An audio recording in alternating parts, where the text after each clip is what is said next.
know where your children are.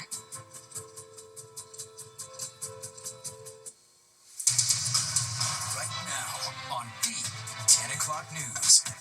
Luigi Mangione suited up and in court the first big pretrial hearing in his murder case, with prosecutors playing a 911 call that led to his arrest. And caught on camera in Soho, thieves climbing a fire escape and cleaning out a high-end boutique to the tune of $1 million. All right, but first, Fox 5 weather alert, a potentially messy commute tomorrow as parts of the tri-state could see up to 5 inches of snow. Governor Murphy even declaring a state of emergency for 5 New Jersey counties. Good evening. Thanks for being with us. I'm Steve Lacey. And I'm Natasha Verma. The suburbs up north and west are going to get the snow, and it's already causing some school closures. You'll see those closures scrolling at the bottom of your screen. All right, let's get right to meteorologist Nick Gregory with the forecast. Hey, Nick. Hello there, and our weather is going to be of concern, as you mentioned, at the north and west. That's where the advisories and the warnings are posted tonight. We do have a winter weather advisory that is posted here in Sussex County, New Jersey. Includes western Passaic County, Morris County, Hunterdon, Warren counties, as well into eastern Pennsylvania. Notice it goes pretty much all day to about 7 o'clock in the evening. It's a little bit longer as you get up in towards Dutchess County there, Orange County as well. That's going to go all through Tuesday into late Tuesday night. It's further north where the big problems are going to be. That's where the winter storm warnings are posted. That's up there in Greene County and Sullivan County. That's the area that will see the highest snowfall. It's certainly cold enough to snow there. Look at the temperatures. They've gone down to the low 20s. 28 White Plains, 30-degree weather as you move across Connecticut, down towards the Jersey Shore, mid-30s in town. Snow is making its progress, slowly but surely getting towards us. And you're going to see again in our futurecast that will be the case overnight. So it'll arrive in the pre-dawn hours. Again, it even will start as snow likely in the city. I think that number's a little high on this computer model. Certainly north and west it starts as snow, but as the day goes along, the atmosphere warms up. Snow will quickly kind of go over to rain, city and coast, but it will stay snow longer, even mixing with a little bit of rain, some of those nearby suburbs. Then it's cold and drying out tomorrow night, back down to the 20s to low 30s, and a kind of a windy Wednesday morning, and temperatures only getting back to the upper 30s to around 40, which is still way below average. European computer model, this is about right, showing that 1 to 3 inch snowfall northwest New Jersey in towards northwest Connecticut.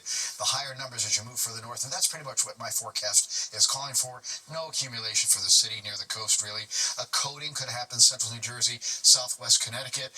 There's the 1 to 3, again, further northwest, mid-Hudson Valley, and then you get up towards the Catskills region, further north, 3 to 5 inches there. Natasha, Steve? Very well. All right, thanks, Nick. And now to the murder trial of Luigi Mangione, the man accused of killing the United Healthcare CEO, appearing in court today wearing a suit and appearing calm as he faced the judge for a pretrial hearing. Mangione's attorneys trying to get key evidence thrown out before the trial begins. And with that, we got our first glimpse at how this case is starting to shape up. Fox 8 Sharon Crowley is here with all the details. Hi, Sharon. Yeah, hi, guys. Key pieces of evidence here are what the defense is trying to get tossed out. Evidence like the gun prosecutors say Luigi Mangione used to kill United Healthcare CEO Brian Thompson. This pretrial suppression hearing getting underway today in Lower Manhattan, and it's been almost 1 year since Mangione allegedly assassinated Thompson on the streets of Midtown Manhattan. The defense is arguing that bombshell evidence in the case should be thrown out before the trial gets underway. It stems from Mangione's arrest in a Pennsylvania McDonald's, where police found a 3D printed gun, a silencer, and a journal with writings that appear to connect him to the murder, all inside his backpack. His lawyers say it was an illegal search. The judge is now going to decide. The defense is essentially saying that this backpack that he had with him was taken by law enforcement, moved 6 or so feet away, therefore they should have properly gotten a search warrant for it. Well, the defense is also arguing statements Mangione made should be thrown out because they say he had not been properly read his legal rights. Supporters outside the courthouse hope Mangione prevails. Many of them share his alleged frustrations with the healthcare system. Every American has the right to a fair trial and a jury that is untainted by public opinion. That has been completely impossible with this case. I don't condone murder at all. I think it's terrible. But in Luigi's case, I feel like it was necessary. Mangione has pled not guilty to all 9 charges at the state level. He also faces a separate federal case. 2 of the most serious charges, including an alleged act of terrorism, have already been dropped. We saw him today dressed in street clothes and not a prison jumpsuit, and there is a picture of him. You can see at one point he's smiling, but he did not react when prosecutors played the video of the shooting. So we'll be following it for you. Yeah, for sure. All right. Thanks, Sharon. And tensions are escalating between the U.S. and Venezuela tonight. All right, President Trump meeting with his national security team about next steps as the White House defends military strikes on alleged drug smuggling boats. Fox Eye's Teresa Brillo is following this story, joins us live from the newsroom. Hi, Teresa. Yeah, hi, Natasha and Steve. The meeting occurred in the Oval Office around 5 o'clock. It was closed to the press.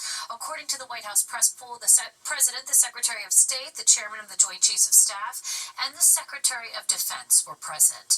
The meeting was for two reasons: to discuss the U.S.'s position in the Caribbean Sea and its positioning of 15,000 troops, as well as the controversy surrounding Defense Secretary Pete Hegseth. On September 2nd, the White House confirms a second attack occurred on a drug boat in the Caribbean Sea. It had been reported Hegseth gave the order to, quote, kill everyone after it became clear that there were survivors in the water. In doing so, that would be a clear violation of international law, and it would make Hegseth, the admiral who carried out the order, as well as any other military members involved, susceptible to a court-martial or action from the DOJ. Hegseth calls the report fake news. The president says he is standing by Hegseth. Here is what White House press secretary said. In terms of a clear policy that would justify the massive buildup of military assets in the region, that would justify the positioning of 15,000 troops, or an evidence trail that would show that there is either a larger volume of drugs coming, or even more narrowly, that those drugs are on the boats that have been blown up, 80 people now killed in those actions in the Caribbean, and it's just not clear at all what the grounds for action are or the legal rationale that the administration says it plans to defend. And that was David Birdsell, not Caroline Levitt. The U.S. is not officially in a war with Venezuela. Lawmakers from both sides of the aisle have now said that they plan to examine reports that the U.S. carried out this follow-up strike. Steve. Very well. All right. Thanks, Teresa. Yeah. Another son of the notorious cartel kingpin El Chapo pleads guilty. Joaquin Guzman Lopez, also known as Chapitos, is admitted to running a criminal enterprise and overseeing massive amounts of drugs to the U.S. His brother Ovidio pleaded guilty to similar charges in July. Chapitos faces life in prison unless he cooperates with the U.S. government. Then he could spend as little as 10 years behind bars. His father is currently serving a life sentence in a Supermax facility in Colorado. The governor of West Virginia says National Guardsman Andrew Wolf, who was shot last week blocks from the White House, is in serious condition but showing some promising signs. A memorial is growing for the other member of the National Guard who was attacked. 20-year-old specialist Sarah Beckstrom died on Thanksgiving, a day after the shooting. President Trump says he intends to recognize both for protecting the nation's capital. I've already suggested it. I said, when you're ready, because that's a tough thing, come to the White House, we're going to honor Sarah. And likewise with Andrew, recover or not, we're going to honor her. Homeland Security Secretary Kristi Noem says the suspect, an Afghan national, was likely radicalized here in the U.S. A federal appeals court says former Trump lawyer Alina Habba cannot serve as New Jersey's top federal prosecutor. The panel of judges siding with an earlier ruling that the Trump administration violated the law when it moved to keep Habba in place after her interim appointment expired without her getting Senate confirmation. Habba is not the first Trump-appointed U.S. prosecutor to face a legal challenge. Last week, a federal judge ruled that Lindsey Halligan was not lawfully appointed as interim U.S. attorney in Virginia. Well, 44% of the country's truck driving schools may be forced to shut down. The Transportation Department says a review found many of the schools aren't fully complying with government requirements. There are about 16,000 truck driving schools in America. The department is planning to revoke the accreditation of nearly 3,000 of them. Another 4,500 are being warned of similar action. And this crackdown is the latest step in the government's effort to make sure truck drivers are qualified and eligible to hold a commercial license. Well, high-priced heist is caught on camera. Crooks break into a Soho boutique and haul away merchandise worth a reported $1 million. We're live with how they pulled it off. Then, baristas, Mamdani, and Sanders, the politicians teaming up with striking Starbucks workers to demand higher wages. And if you notice, the outside of some subway trains are filthier than normal lately. The MTA says there is a good reason for it.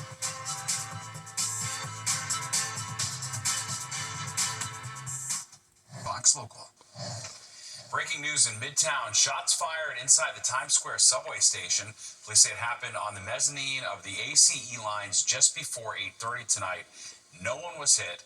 2 men are now in custody for allegedly firing that gun. In developing news, thieves caught on camera breaking into a Soho boutique, and then they go on a shopping spree. A reported $1 million in merchandise is gone. And tonight, police are looking for the suspects. Fox 5's Arthur Chian is live in Soho with the details. Arthur? That's right, guys. The manhunt is underway today for this burglary ring that pulled off this $1 million heist. Let's show you the business that they broke into this morning. It's on the second floor of this building. Important to note the scaffolding on the right. Also important to note the fire escape. Fire escapes in the city on the bottom of the second floor usually have a ladder or a ramp. So if there is an evacuation, people can get on the street below. But this morning, that might have been what was used to climb the Soho building in order to get in. Let's show you surveillance video of this incident here. It shows the exact moment when the thieves shattered the windows to get inside 4G Cellar, which is described as a celebrity boutique here on the second floor of 151 Spring Street. This is right off of West Broadway. Now, the thieves then whipped out garbage bags that they had on them and went right to work, stuffing them with stolen goods. And it seemed they weren't grabbing everything. They went from rack to rack, taking certain items. Now, a man who is affiliated with the store tells us the burglars were organized and that they were prepared and even assigned someone to act as a spotter down on the street. The suspects who broke in then sealed the garbage bags and tossed them out the window onto the street below. They say a driver was waiting in a sedan and sped off with the entire burglary crew just 90 seconds before police arrived at the scene. A witness saying that the burglary itself took just over 4.5 minutes. They had garbage bags on them, and they were just dropping them off the balcony, and someone was running into the car. They definitely knew what they were going for. They hit the heavy racks, and they did both ends here. There's actually hangers down the street. They definitely knew what time to get out of the store. Now, those who are affiliated with the store tell us they are optimistic that this burglary crew will be caught. They say their merchandise is so specific that if it appears on the market, people will know where it came from. We're live in Soho tonight. Arthur Chian, Fox 5 News. Steve, Natasha, back to you guys. All right, Arthur, thank you. New Jersey Congressman Josh Gottheimer announcing new legislation to make all porch pirate thefts a federal offense. Right now, only packages sent through the USPS are federally protected. The new bill would make it so that all items have those same protections regardless of how they are shipped. This would mean harsher penalties for anyone caught stealing. Stealing any package will carry the same federal punishments across the board, including fines up to $250,000 and imprisonment of up to 10 years. It shouldn't matter who delivers your package. If you pay for it, you should receive it and get help when it doesn't arrive and someone has stolen it. A new report says more than 104 million Americans have reported their packages stolen across the U.S. in the past year, costing an estimated $15 billion. An investigation underway after a fire erupted just after 5 this evening in a building in Queens. This is Citizen App video of the scene. The fire high up on this 6-story building on 89th Street in Jackson Heights. Fire officials say no injuries are being reported at this time. Well, some trouble brewing at Starbucks. Yeah, baristas are striking for more pay, and backing them in the picket lines, Mayor-elect Zohran Mamdani and Senator Bernie Sanders. Fox 5's Morgan Mackay has a story from Park Slope. Mayor-elect Zohran Mamdani joined striking union workers here outside Starbucks this afternoon, and he made it clear that this will not be the last time he joins a picket line, even after he takes office on January 1st. Now, Mamdani was also joined by Senator Bernie Sanders, who became close with the mayor-elect over the course of his campaign. Now, earlier today, Mayor Eric Adams announced that the city reached a $39 million settlement with Starbucks over worker protection violations. The city's Department of Consumer and Worker Protection found that Starbucks had violated the law more than 500,000 times since 2021 by failing to provide workers with stable schedules. Union workers at today's strike say these violations are exactly why they need a new contract for better pay and consistent hours. Mamdani says this won't be the last time he strikes with workers, pointing out how his presence draws attention to the issue. The struggle those workers have is that not enough people know about their fight. Not enough people know what they are being forced to accept. So the more that you can bring that awareness, the more that you can bring that attention, the easier it is for workers to demand the bare minimum. And that is what I will continue to do as the next mayor of this city. He won because he had the guts to talk about the oligarchs and saying that when he was going to become mayor and when he will become mayor, he's going to stand with the workers here at Starbucks and workers all over this city. Meanwhile, Mamdani could be seeing a major pay bump at the start of his term. In what could be one of his first acts in office, Mamdani could have to approve a pay increase that's being determined by the city council. The pay bump could mean that Mamdani would make nearly $300,000, even more than the governor currently makes. Council members won't vote on the bill until likely the beginning of next year. When asked if he would approve the pay increase for elected officials, Mamdani dodged the question, saying he's focused on affordability for everyone. I can tell you is that every single day from now until I become the mayor and then after that is going to be focused on how we can improve the working conditions for workers across the city.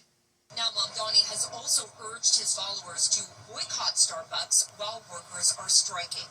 Reporting from Brooklyn, I'm Morgan Mackay, Fox 5 News. And Fox 5 reached out to Starbucks for comment. A spokesperson writing in part, "We've been very clear that we're ready to talk when the union's ready to return to negotiations. Instead, they're focused on staging and promoting a protest in New York City, where they represent only 200 of the 4,500 partners in NYC." Also tonight, it's hard to say the subway trains are ever truly clean, but if you've noticed the L train is especially dirty, well, you're not alone. The MTA says they're not able to wash them. All right, Fox 5's Stephanie Bertini is in the East Village with the reason why. You might have noticed subway cars on the L line are extra dirty, and that's because a machine used to clean the exteriors, well, at least one of those machines is broken down. It might be a little frustrating for commuters. Subway spokespeople say they haven't noticed, though, and that the inside is the same as usual, or as good as you can expect for a subway in New York City. We asked MTA CEO Janno Lieber to explain the issue. He said this is about things that have been neglected in the past getting fixed, and we talked to riders too. It's always dirty. That's nothing new. I haven't noticed it, but it doesn't mean it's not there. They get used a lot, and at least they work. I just want them to run on time, thanks. That's all you care about. Yeah. No one cares about the exterior. The interior is the... So you think they gotta do better on the inside? Yes. A car washing machine that was well beyond its useful life, and it broke down. We have a contract that's underway right now to fix it and replace it. In the meantime, all those cars are all being cleaned on the inside, so the passenger experience is going to be maintained. And we're obviously rushing along the contract to fix this thing. Lieber says there's funding in the MTA's capital budget to fix the problem. We don't have an exact date, though. Reporting in Manhattan, I'm Stephanie Bertini, Fox 5 News. Well, students jump-starting their careers, Manhattan high schoolers getting real-life lessons in emergency medicine. And it's on the Lower East Side, and it was just voted one of the world's coolest streets. We'll tell you all about it.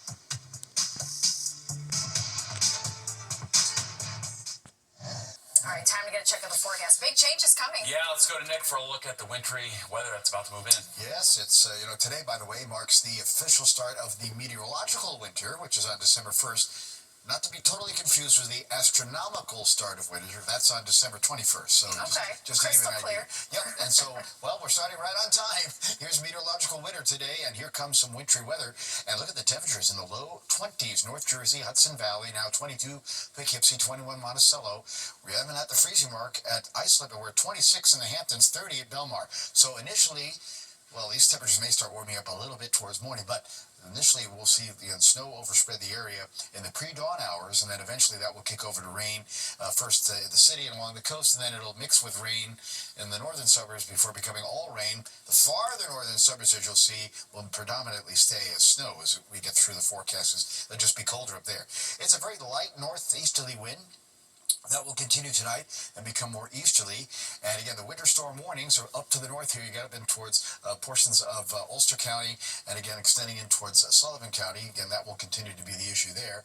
And then we have winter weather advisories covering the rest of the area here. It's again from Dutchess County, Putnam County, back across Orange, Rockland County, and into northwest New Jersey, eastern Pennsylvania as well, and northwestern parts of Connecticut. Again, it does not extend down towards the city and the coastal spots. All right, so clouds are on the increase. The snow is still off to the west here. Again, just starting to make inroads across western parts of Pennsylvania. Initially, the air is so dry that a lot of this will probably start to evaporate before it hits the ground, and then eventually we'll see that take place. We'll see that eventually move through as the time goes along. In fact, we'll take a look at our futurecast now, and you'll see what I mean as we get towards the pre-dawn hours. Here comes the snow, so this will start to make an issue for the morning commute.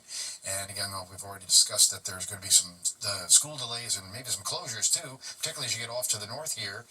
And then as that time frame goes along into the late morning to the afternoon, the warmer air kind of gets entrained in here, and so we start to see that go over to rain for the city and coast, and eventually it will mix with rain in some of the nearby spots, and then stay as snow as you get up there towards the Catskills region and points north. This will all wind down tomorrow evening and move along, and then it's going to be a little blustery wind, gusty wind will be in the forecast from tomorrow afternoon, probably through about Wednesday morning before things calm down a little bit. Here's Wednesday, clear day, sunshine. It's going to be a chilly day though, upper 30s to low 40s. Again, we've just been on this streak of below average temperatures, and that's going to continue to be the story. All right, let's take a look at another computer model here, just to give you an idea of what we're looking at for some guidance. And same kind of deal, right? It's still talking about the accumulating snow moving here northwest of the city up in towards northwest Connecticut.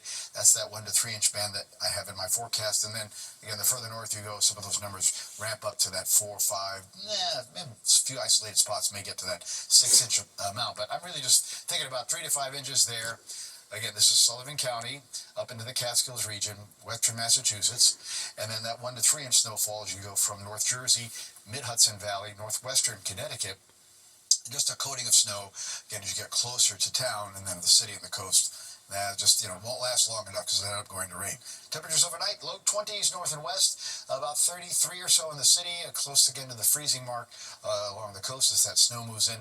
Then during the day, we'll see temperatures slowly rise, but they'll stay close to freezing north and west as the snow continues there.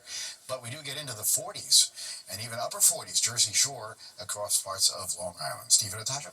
All right, Nick, thank you.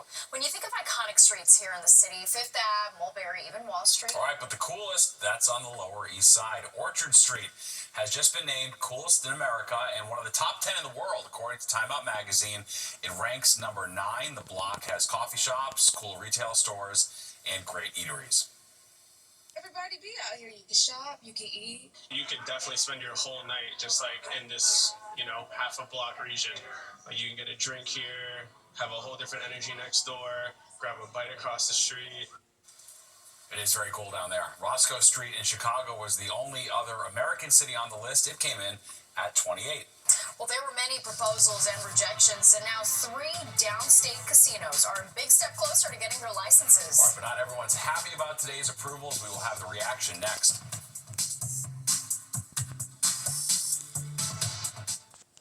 10 o'clock news. Banner day for 3 potential casinos wanting to do business in New York. Welcome back to the 10 o'clock news. I'm Steve Lacey. And I'm Natasha Verma. The New York State Gaming Board unanimously voting to recommend casino licenses for all 3 remaining casino bids in Queens and the Bronx. All right, that means they're now up for final approval, but as Linda Schmidt reports, not everyone's celebrating.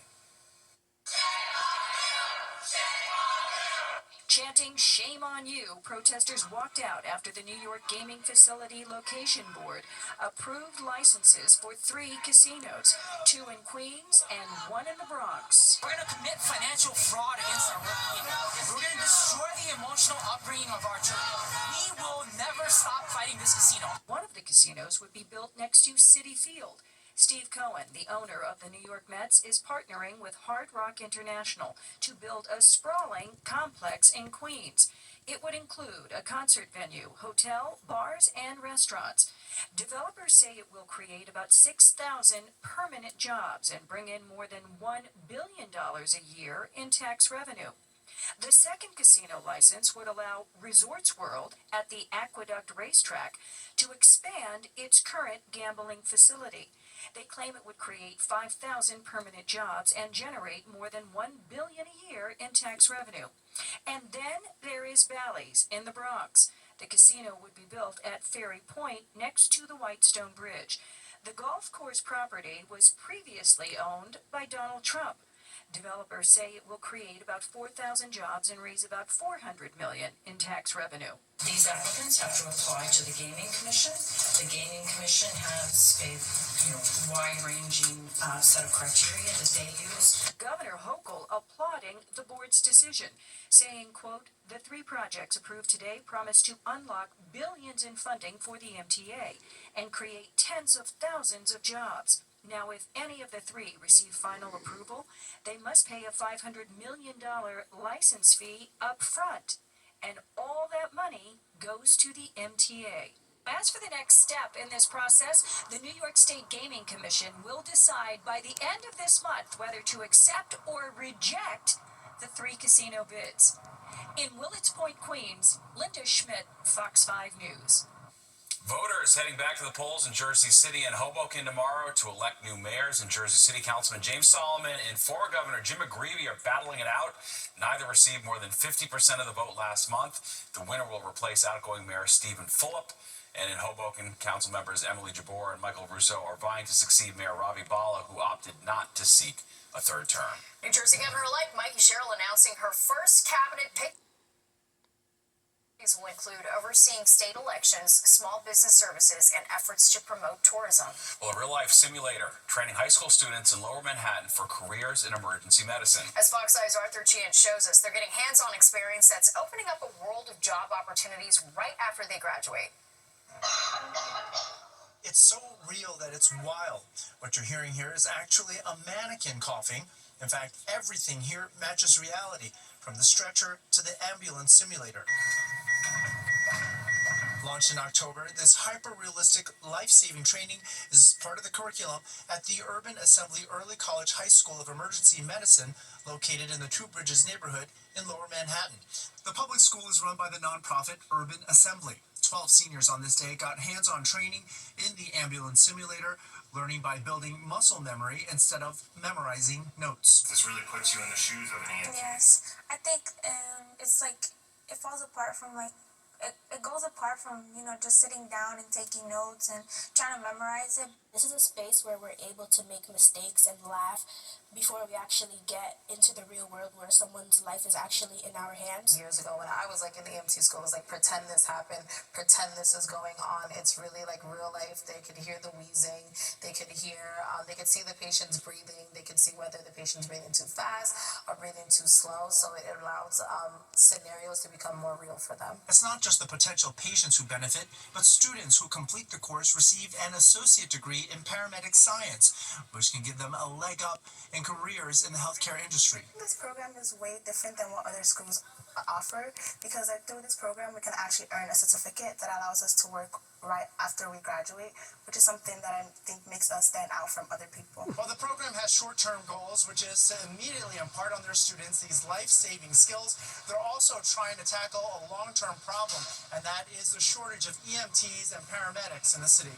We have so many students that have a desire, and they're imbued with a desire to really serve New York City. So you pair that with the shortages in emergency responders with our, amazing students. 1, 2, 3. And just like math, a solution is formed. In Two Bridges in Lower Manhattan, Arthur Chian, Fox 5 News. In a funeral in Bay Ridge, Brooklyn for FDNY Deputy Chief Jim Riches, the FDNY Uniformed Fire Officers Association says he passed away from a 9/11 related illness. Riches was a 30-year veteran of the department and longtime advocate for 9/11 first responders. He also lost his eldest son and fellow firefighters in the attacks. Well, Cyber Monday is almost over, but there's still time to snag some great deals. All right, we're going to take a look at some of the top deals before the clock strikes midnight and the changing return policies you need to know about before you buy. And the latest episode of my podcast, Talking When Natasha Goes Live tomorrow. Here's a look. December is here, and since every guest this month on Talking with Natasha is an author, we're going to turn Talking with Natasha into a full-blown December book club. And we are starting off strong, From Trauma to Trophies by Real Housewives star Gertie Abrera. She joins me live tomorrow at 2 p.m. She survived cancer, rebuilt her life. So join us tomorrow, 2 p.m. on the Fox 5 YouTube page and the Fox Local app. Join our live chat and you can ask us any questions. See you there. A gift for drivers. Prices at the pump are dropping. The average price per gallon nationally has fallen to $2.95. That's the lowest in more than 4 years, according to Gas Buddy. The reasons: more oil production, strong refinery output, and lower seasonal demand for gas. Well, it's Cyber Monday, the busiest online shopping day of the year. All right, with less than 2 hours to go, how can you snag a great deal? Fox 5's Jody Goldberg talked to shoppers. When it comes to Cyber Monday, are you a shopper, a scroller, or do you sit on the sideline? I got it done early. I'm all wrapped. I don't use computer. It's billed as the biggest online shopping day of the year, with nearly 75 million people expected to shop. But exactly how good are the deals? Why would you pay full price? There are the skeptics. I think my daughter said Black Friday is better. I think they just raised prices up. They did some sort of discount. And then the spenders and stalkers, watching for every flash sale and price drop. It's so easy to spend money if you don't see it leaving. Emails and texts are flooding inboxes. Walmart and Best Buy are promoting up to 50% off, while Amazon is offering discounts as deep as 55%. Girlfriend does it all. I'm not looking for anything additional. I'm good. I haven't done any shopping yet. Experts say focus on fashion, footwear, beauty, and some electronics. Ultimately, it really requires you as a shopper to do the homework. Some Cyber Monday tips: check out websites like Google Shop to actually compare prices. And then there's Karma Now to give you price history as well as cash back tools. A website like ShopBack actually gives you back a percentage of what you spend. What I like about cashback is that it really sweetens the deal. So maybe the sale's been the same, but at least you're earning that cash back. To avoid order cancellations, experts suggest using the store locator to check inventory and then choose curbside pickup. Signing up for loyalty programs can also help you save. Being a UGG member, I got an extra 10% off on top of the 30% off. If you do miss Monday's markdowns, Travel Tuesday could offer deals on flights, hotels, or vacation packages. Plus, stores like Target will also roll out gift card promotions for shoppers hunting for holiday steals. On Long Island, Jody Goldberg, Fox 5 News. And from snagging deals to snagging a date, why more young people looking for love are turning to the Facebook dating app. All right, in the White House, all decked out for the Christmas. Plus, Nick has a look at the forecast. Going to be a cool night, Nick. Yeah, a cold night for sure. And maybe to put you in the Christmas spirit, a little bit of snow is coming into the forecast, now making its move into western Pennsylvania. So we'll time that out for you. Who's going to get what? All when the 10 o'clock news returns.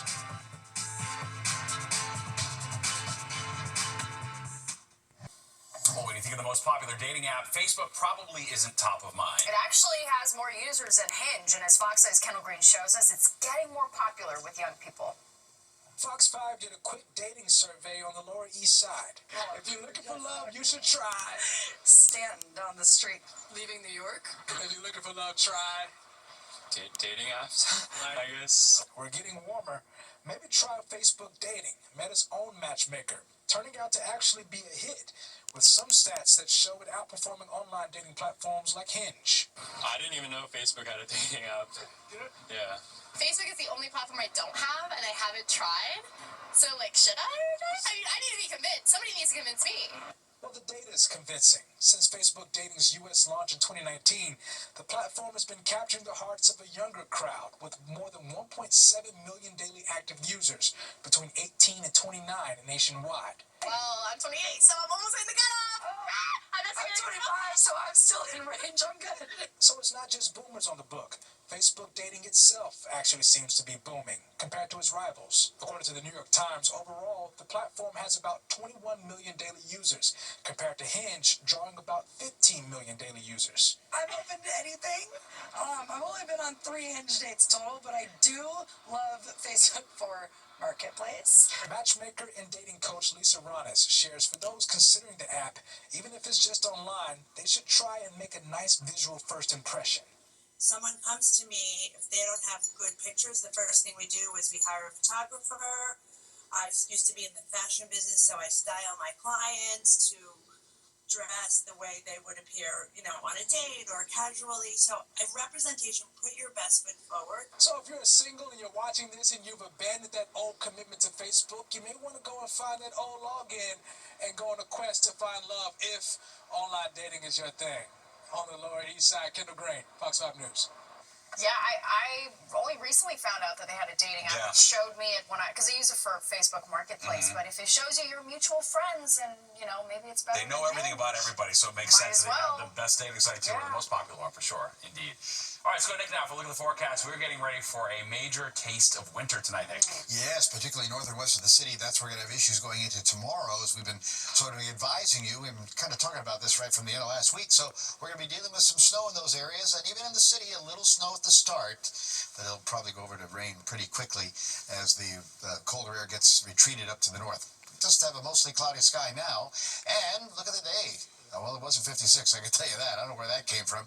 We were only in the low 40s for highs today, and low 30s for lows. So again, way below the average for this time of the year. There we go. See, 36 right now. It is cloudy.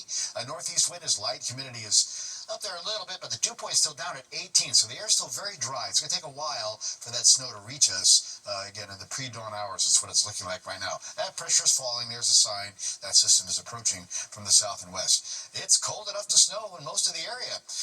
While we have 36 in the city, we are freezing or below Long Island, up into Connecticut. Low 20s north and west, 30 down the shore. So, yep, it'll start out as snow in most areas and then kind of mix over to rain, city and coast. But these numbers tonight are considerably colder than last night, 6 to as much as 15 degrees or so. We do have that calm wind or light wind out of the northeast that becomes more easterly as the night goes along. That easterly wind may actually start to rise the temperature a little bit, too, as we head towards tomorrow morning. All right, we do have winter weather advisories, north and west. Again, North Jersey, Hudson Valley, northwest Connecticut. Further north, it's that winter storm warning, Sullivan County, on up in towards Greene County in the Catskills region. And you find temperatures today made it to the low and middle 40s. Average high should be 49 in the city. So again, we didn't quite get there today. Chilly all through the northeast for that matter, into the 40s to Boston, 30s, upstate New York to State College, 35 at Clarksburg. But let's go a little westward, where it's even colder. I mean, you see temperatures here only 30 at Detroit and Chicago, 40s heading down towards Nashville. All right, here's satellite view. Again, clouds are definitely on the increase. The snow off to the west, snowing now in Cleveland, almost towards Buffalo and just north of Pittsburgh. And notice the mixture, though, right here in Kentucky. Can kind of draw a straight line. You can see where that's exactly going. The storm itself is still down here in the Gulf of Mexico, and it'll make its move towards us as we move through Tuesday. Here's another thing to point out. Look at these temperatures for highs. 10 in Bismarck, 20 Minneapolis, only 22 Des Moines, even mid-20s Kansas City, St. Louis. So this cold air immediately is not coming our way, but we will get a taste of some of this end of the week and again into early next week as our temperatures are going to stay below average. Miami, the only warm spot at 84, 70s Phoenix, 60s LA, then 40s you get towards the Pacific Northwest. All right, let's look at the future cast and show you the snow arriving in the pre-dawn hours. And again, it'll be spreading from southwest to northeast. Even in the city, it may start as a bit of snow, but it'll likely mix to rain and then go over to rain pretty quickly. While it stays snow a little bit longer, we'll up the time step here as we get to about 3 o'clock in the afternoon. By then, we're into the low 40s, city and coast. Still snowing north and west, and then this will wind down tomorrow evening. Then it's clearing out, turning colder again. Low 20s out the door Wednesday morning. Low 30s in the city and along the coast with a little gusty wind. And we're only going to get back to the high 30s to about 40. In some areas north and west, we'll get out of the mid-30s on Wednesday. All right, here's another computer model to look at, just to give you a little random idea of what we're talking about here. This is kind of similar. This one, again, a little more for Sussex, about the same for Sullivan County. And again, my forecast is calling for about 1 to 3 inches there, 3 to 5 inches further to the north. And again, I'm coating in some of the nearby suburbs, but nothing for the city and coast. All right, so the snow comes in overnight, snow to rain tomorrow, windy at 43, windy Wednesday morning, 41. It's a little bit breezy Thursday with sun and clouds at 40, but look at Friday, there's that cold snap, 33 morning, low about 20. Low 40s over the weekend, still kind of quiet, and then another blast of cold air arrives for Monday. Natasha and Steve? All right, we are basically in the thick of it. Yeah, we sure are. All right, Nick, thank you. Well, the White House is getting into the holiday spirit. The First Lady unveiling this year's Christmas decorations. America 250 was featured as a theme for the East Room decor. The upcoming 250th anniversary of the signing of the Declaration of Independence is celebrated throughout the rooms, highlighting the theme, Home is Where the Heart Is. Much of the decor features patriotic colors and America's national symbols. Public tours of the Christmas displays begin tomorrow. Well, unique dining experience infusing music, food, and booze. We're checking out Tokyo Record Bar in the Village.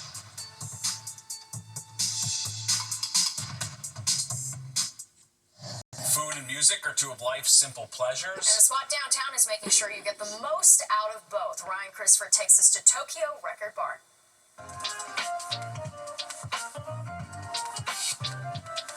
a background very fine dining restaurant, so generally it's like much more quiet, a service that is very focused and very like dedicated to just silence and listening to the chef.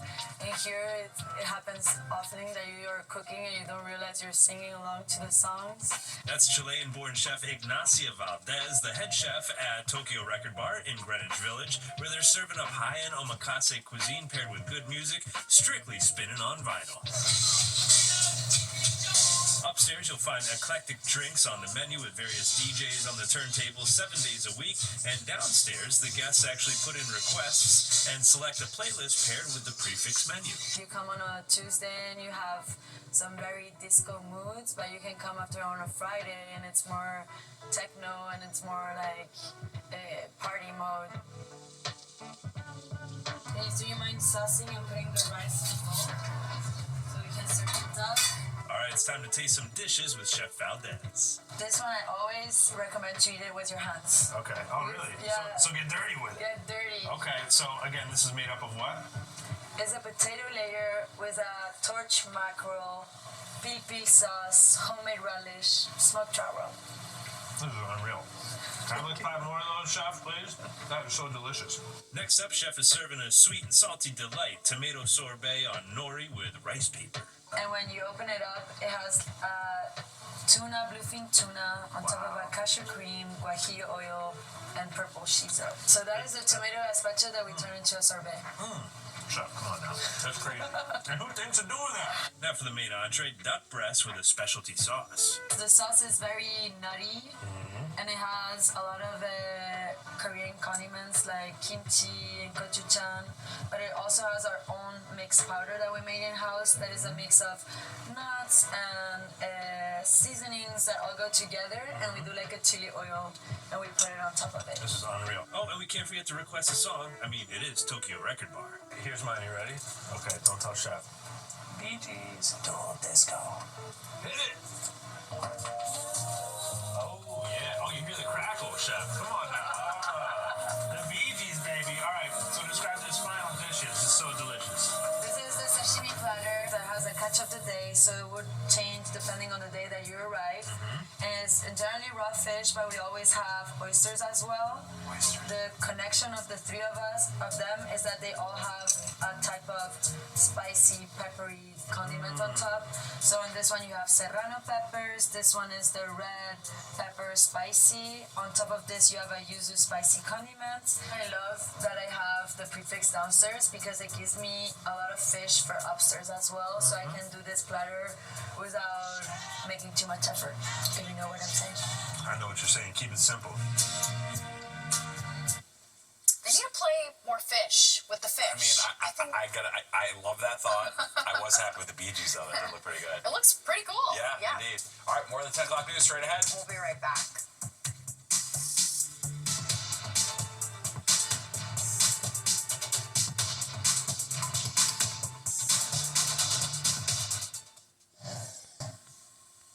Operation Santa is officially underway. The Postal Service and Santa need help making holiday wishes come true. You can adopt a letter on your own or as a team, then order gifts and send them directly through Santa's gift shop, which is run by the Postal Service and Toys R Us. Volunteers are encouraged to ship the gifts by December 13th to make sure they arrive in time. USPS says Operation Santa is aiming to have every letter adopted this year. Great thing to do. No doubt. All right, final check on the weather. Feeling more like the holidays, Nick. Yeah, that snow arriving in the pre-dawn hours. Certainly cold enough. Look at lows out the door. Low 20s northern suburbs, low 30s in the city. We're going to get back to the low 40s around the coast in the city tomorrow, but stays close to freezing. That's where there's going to be as much as 3 to 5 inches of snow. Sullivan County up towards the Catskills region, 1 to 3 in the nearby suburbs. Nothing really for the city and the coast. All right, sounds good, Nick. Thank you. And don't go anywhere. Good night, New York, with Crystal Young, and Ryan Christopher is next, and you do not want to miss that. Okay, that does it for us tonight. If you've missed any part of the 10 o'clock news, you can go to our free streaming app, Fox Local. Have a great night. We'll see you tomorrow.